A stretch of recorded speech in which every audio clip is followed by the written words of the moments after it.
এবার গুরু রয়েছে সসা এবার গুরু আমি পশ্চিম বাড়ি এবার ঘুরে হতো এই বেমারি না হচ্ছে যে এই যে খাবে না তো সারা দিন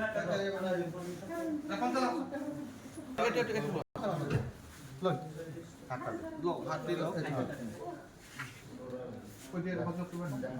আজি গান্ধী জয়ন্তী উপলক্ষে সাংবাদিক সংঘৰ আপোনাৰ ৰূপহীহাটৰ যি সমিতি আছে আঞ্চলিক সমিতিয়ে ফল মূল বিতৰণ কৰিছে ইয়াৰ ৰোগীসকলৰ মাজত শিঙিমাৰী প্ৰাথমিক স্বাস্থ্য কেন্দ্ৰত আৰু তাৰে অংশস্বৰূপে এয়া এক দৃশ্য আপোনালোকে দেখা পাইছে জাতিৰ বিকাশ এই যে মাৰ বোজামাই কি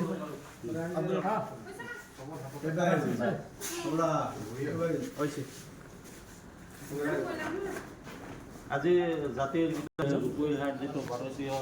আপোনাৰ সাংবাদিক সংঘ আছে আঞ্চলিক সমিতিৰ তৰফৰ পৰা আমি শিঙিমাৰী প্ৰাথমিক স্বাস্থ্য কেন্দ্ৰৰ মাজত ফল মূল বিতৰণ কৰিছোঁ আৰু বিভিন্ন সেইটো বাইক লৈ যাবলৈ খুলিছোঁ